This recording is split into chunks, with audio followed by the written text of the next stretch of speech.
Watching RT International, we've got breaking news this hour too, because it's been an historic day for Catalonia. The region's parliament has voted in favour of declaring independence from Spain. The results of a secret ballot were released last hour. A total of 72 lawmakers voted in favour of Catalan independence, 10 voted against and 2 abstained. Both pro-independence lawmakers and crowds of people outside the parliament did not hesitate to show their elation.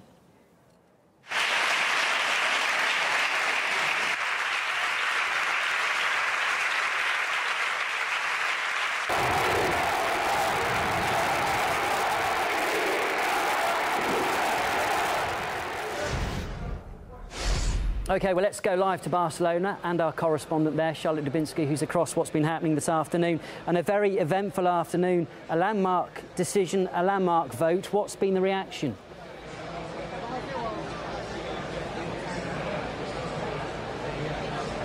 Incredible reaction on the street. We are certainly in an area of people who are pro-independence, because when that vote was released that Catalan Parliament had declared an independent Republic of Catalonia, the crowd went absolutely crazy here, Andrew. A sea of people shouting, bursting into song and screaming with joy. Now, in the lead up, the few minutes to that declaration, they were listening to the votes as they were happening. Every time a yes vote was declared, they were screaming in joy. Every time there was a no vote, they were booing. This was the reaction from thousands upon thousands, a sea of people outside the Catalan Parliament here in Barcelona, waiting for that reaction, waiting for that declaration of independence, and that is exactly what they got. Now, of course, that is not the opinion of everybody here in Catalonia. Many people would like to remain with Spain. The reality is, though, despite that declaration, we do not know what will happen next. That's because senators in Madrid are due to vote on Article 155. This is an unprecedented part of the Constitution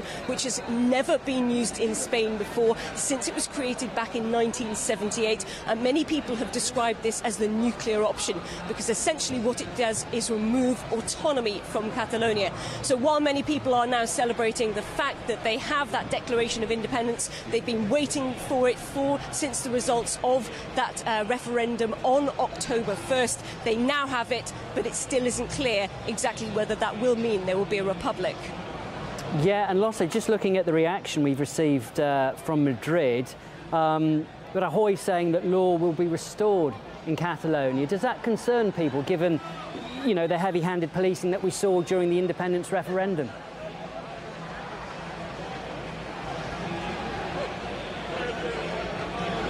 Well, yes, we've been speaking to people over the last few days, and that is one thing again and again people have said, is that they are concerned that if Article 155 is voted on and implemented, that will mean that Madrid will take control of things like the security forces here in Catalonia. Now, the Catalan police are called the Mossos Esquadra, and they themselves are quite divided over this question of independence or not.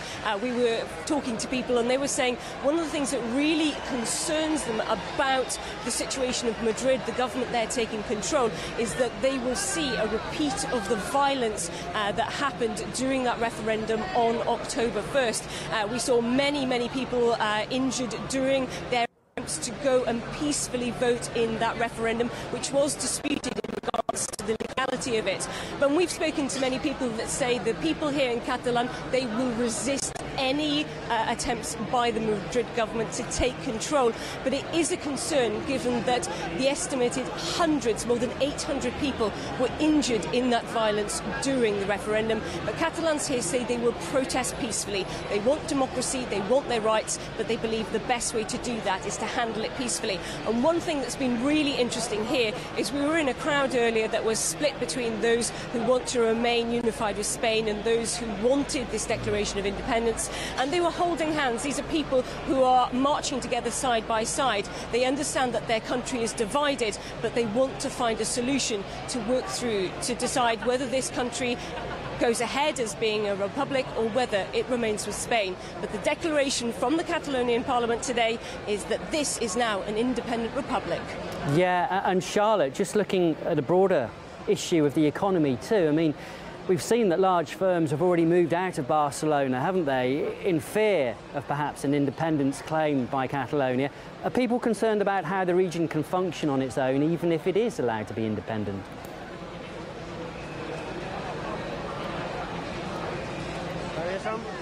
Well, that is an interesting question, because the economy of the Catalonia region accounts for about 20% of Spain's overall GDP. So this one region accounting for a fifth of the economy in Spain.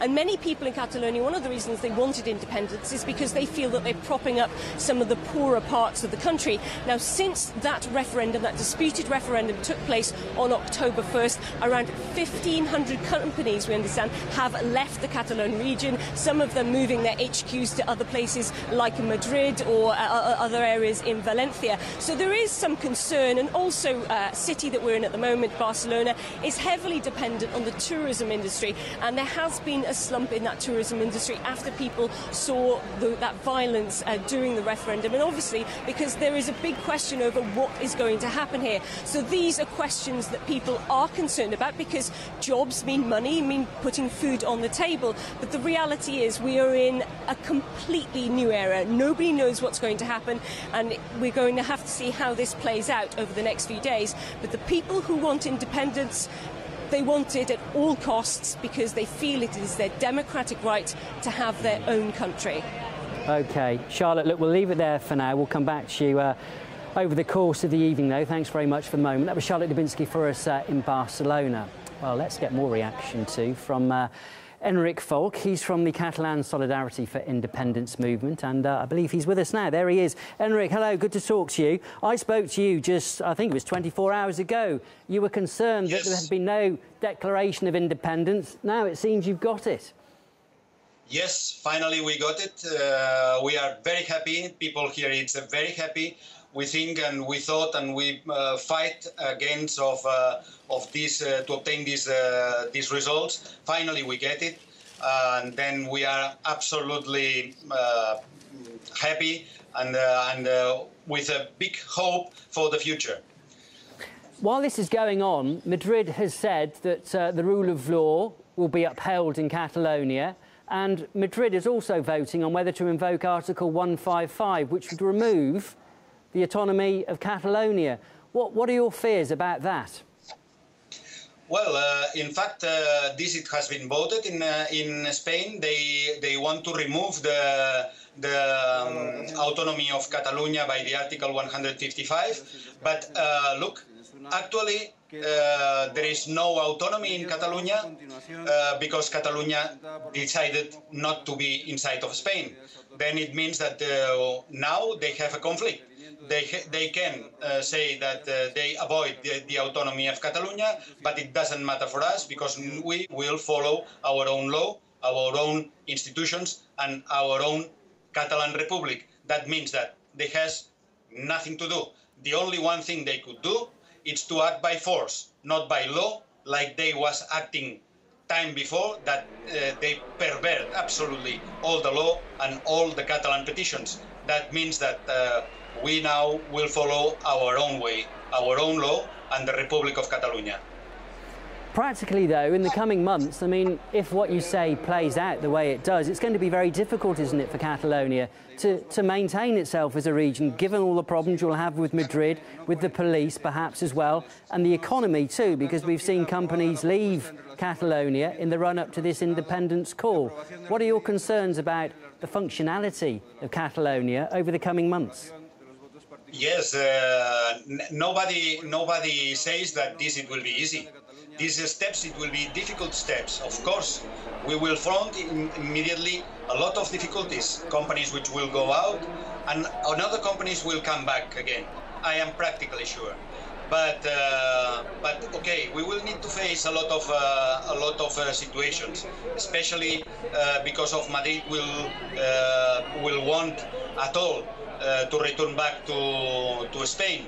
But this is the cost of the independence. Nobody was saying that this will be in gratitude and without paying. We will need to pay, but we are ready to pay any cost for be free.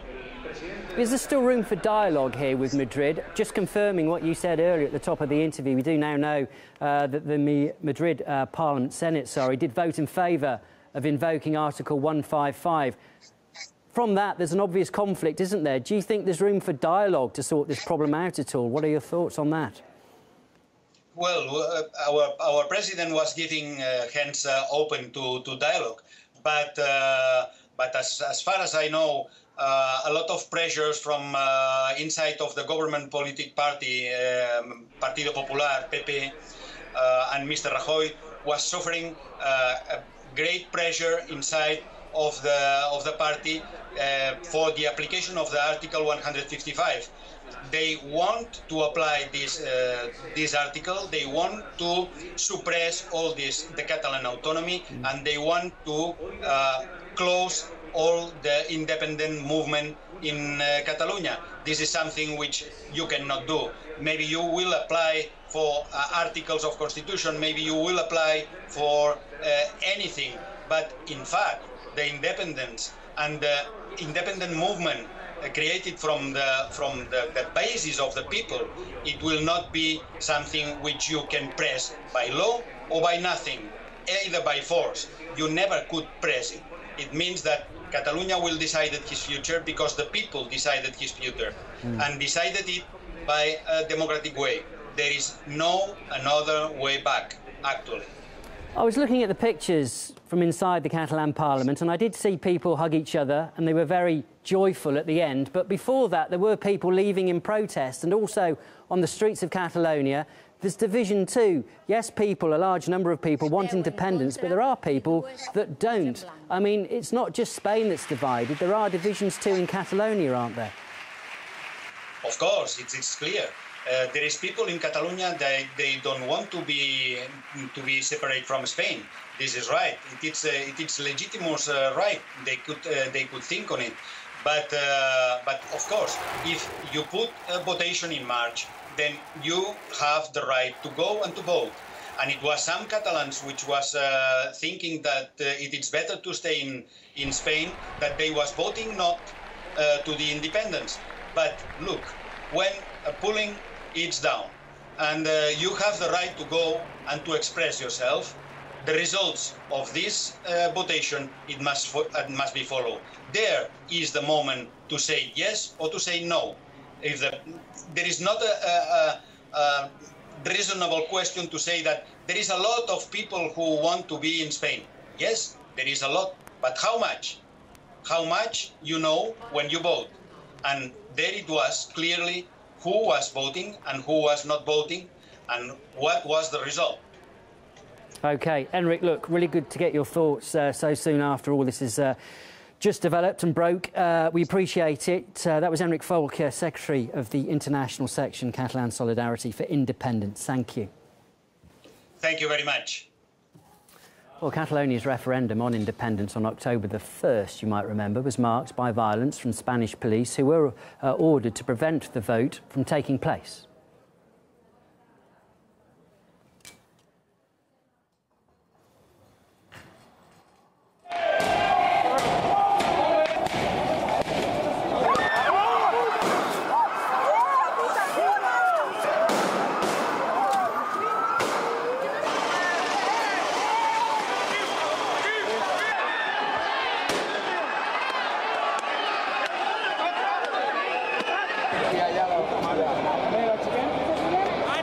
There's already people bleeding and hurt, and this is not the first 3 people that we saw today already that were hurt and were taken from here by ambulance. So this is happening from the early hours of the morning, and it seems to be escalating.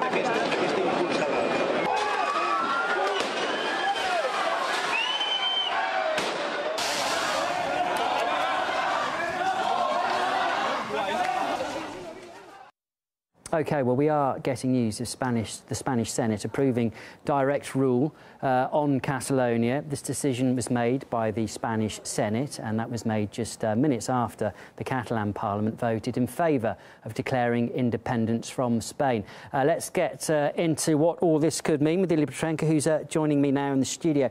Ilya, so they've invoked Article 155. Just explain then the significance of this.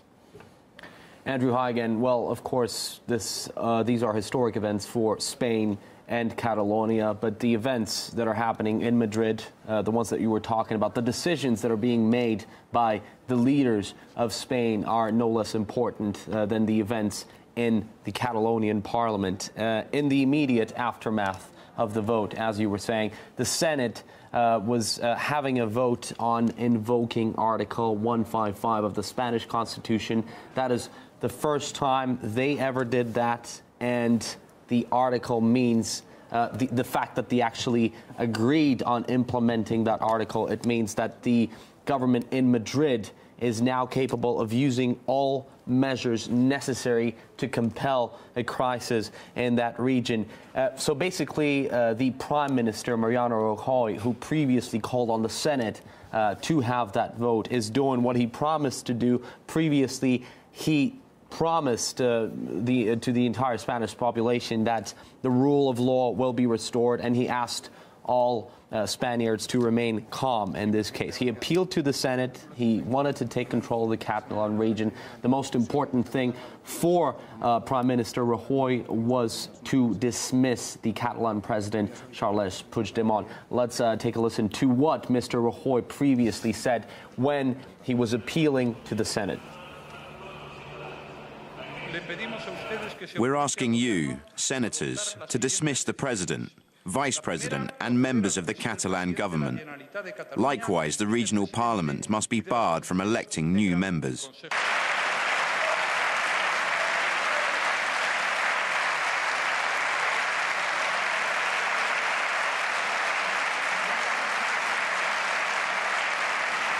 Massive applause in the audience in the Spanish parliament, as you can see.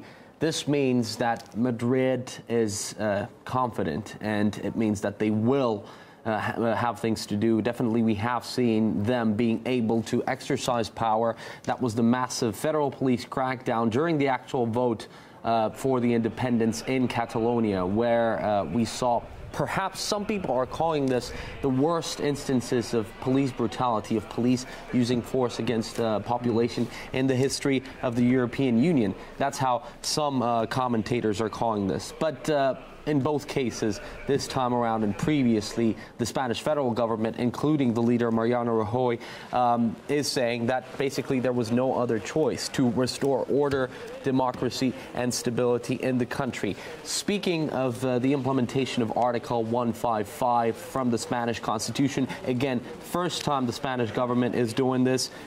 Now the Spanish government has many options. First of all, I guess what they'll be looking for is to fire Mr. Puigdemont, who is the president of Catalonia. In this case, if the article is implemented, the region becomes fully controlled by Madrid temporarily, because this doesn't rid technically Catalonia of the autonomy. So perhaps then some kind of powers can be given to them. The rest of the Catalan government is likely to be able to operate, but then again under Madrid control. And the parliament would be active, or I guess will be active right now, because the article has been implemented, but they will not be able to elect a new president until the crisis is resolved. Yeah, and who knows when that will be. Okay. And who knows what exact measures, what exact force can the Madrid government now implement to really do this? Because the people in Catalonia, the police in Catalonia, I guess they're not ready to accept this kind of decision. Just moments ago, Ilya, we were hearing from Rajoy, and he was saying that law will be restored in Catalonia. That was his message to Spain. So quite what he has in mind, we'll have to wait and see. But anyway, thanks for that. That was Ilya Petrenko. OK, well, let's just get an update then on what has been happening over the last couple of hours. We are getting news that the Spanish Senate has approved the implementation of Article 155. It has never been used before and means removing Catalan autonomy. Spain's President Rajoy called on the Spanish people to remain calm. He also said that the rule of law in Catalonia will be restored. The decision comes just minutes after the Catalan Parliament voted in favour of declaring independence from Spain. A total of 72 lawmakers there voted in favour of Catalan independence, 10 voted against, 2 abstained. The movement for secession of Catalonia from Spain has its roots as early as 1922, so after almost 100 years of struggle, that landmark decision has now been made by the Catalan Parliament. You might remember on October the 1st, 90% of Catalans did turn out for an independence referendum, and they voted to leave Spain, 90% of those who actually voted. Following that, hundreds of thousands took to the streets both for and against independence. Well, throughout their push for independence, Catalonia has repeatedly faced fierce opposition from Madrid. Here's a recap.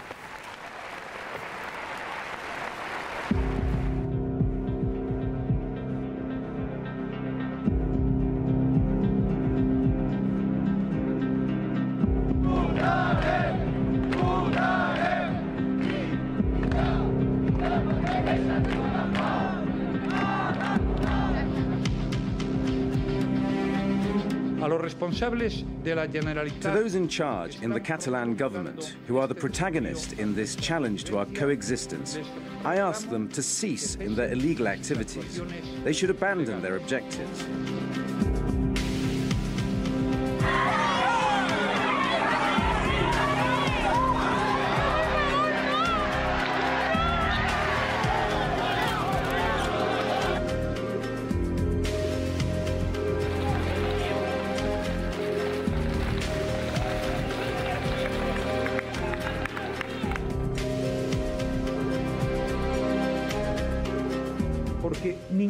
We are now applying Article 155 because no government at all in a democratic country can accept that the law be ignored, violated or changed.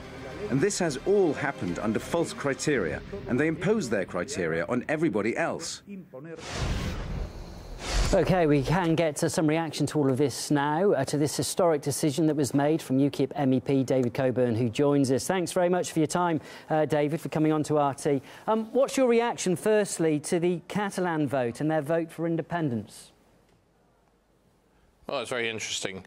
In Scotland, we had a problem, and we had a vote, we had a plebiscite on this, and we decided to remain British.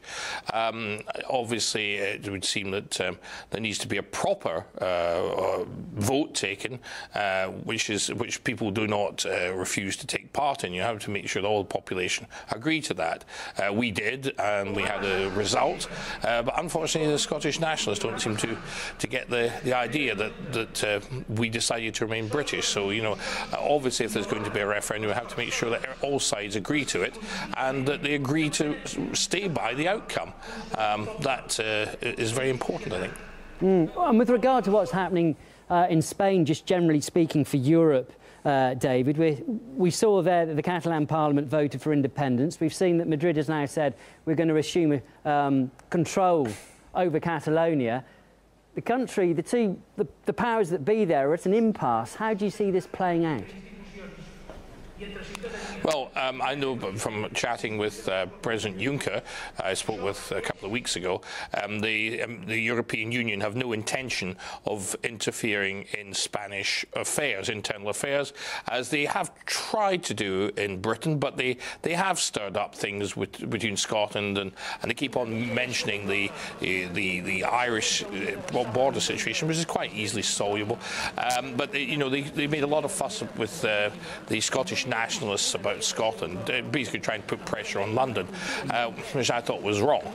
But I think they've now got the idea, with the problems now taking part in Spain, that maybe it's a good idea if they actually keep out of internal affairs of the various countries, because this is just the first of many other countries in Europe who have problems with the central administration. But why they're making a fuss, I'm not so sure, because Spain doesn't govern itself anymore. It's governed by the European Union. Decisions are no longer made in Madrid, they're made in Brussels. So I don't think they've quite got the idea of that. But as far as I'm concerned, that this is something that needs to be dealt with in a plebiscite that everyone agrees to, and they must agree to the outcome. And the problem in Scotland, we got the Scottish nationalists who don't seem to have got the message. Why do you think that we've seen this rise in secessionist movements across Europe? Well, I think it's basically the European Union. People don't want to be ruled by a faceless bunch of people in Brussels, and they think the decisions are being made in Madrid, things that they don't like. Well, those decisions are not made in Madrid; they're made in Brussels, and Madrid just does as Brussels tells them. So, you know, maybe it's the European Union has brought this to a head, and it's not just Spain. You get the same problems with the Basques, the Flamands in Belgium, various parts of Europe. There are problems. People want to secede because people don't want to be ruled by a faceless bureaucracy in Brussels. They want to make their own decisions locally and then have a national government as well. And I think that maybe perhaps a different way of dealing with the national government. Perhaps they want more decisions to be made in their region. But that's, again, an internal decision for those countries. The European Union has created a lot of problems economically with the euro, decision-making being taken away out of people's hands. People cannot get a hold of representatives by the scruff of the neck and throw them out once every 5 years. So I think people are disheartened by central governments of large European states. They're not doing what they're supposed to do. And the reason for that is they've given all the power to Brussels. That's our big problem. That's the big problem of Europe. It's not going to go away until we get out of the European Union and various other countries succeed too. I think the European Union is not the answer to everyone's problems. It's creating problems. So you'll have to look at what's happening in the Central European Bank and what's going on there. It's not good. Yeah, you mentioned earlier that the EU doesn't want to get involved in this issue of Catalonia and its struggle for independence. So they say, but they must still be very concerned, surely. I mean, you know, you're in the halls of power there. Do you sense people are fearful of what's happening in Europe at the moment? Absolutely. I think one of the reasons they stopped interfering in Scotland was because they started to, you know, they started to see all these problems building up in the rest of Europe, and they're very, very concerned about it. And I think they realise that many of the problems are being caused by power being taken away from the local, well, how do you call it, the so-called national governments, Spanish national government, the French national government, and the power is going to Brussels, and people are not getting a hearing. They're not getting the response they want from central government. They don't understand why. They think it's the fault of central government. Well, it's not actually the fault of central government. The fact that the problem is that central government have given all their powers away to Brussels. They're just rubber stamps for Brussels. So I don't think the Catalans have quite got the idea. If they want some sort of change, they're going to have to get out of Europe as well. It's not just a question of getting out of Spain. Okay. This is the big problem. And Catalonia is one of the richest parts of Spain. So that's why they're feeling very upset. Okay, look, David, really good to talk to you. Interesting thoughts there. That was David Coburn, UKIP MEP. Thank you.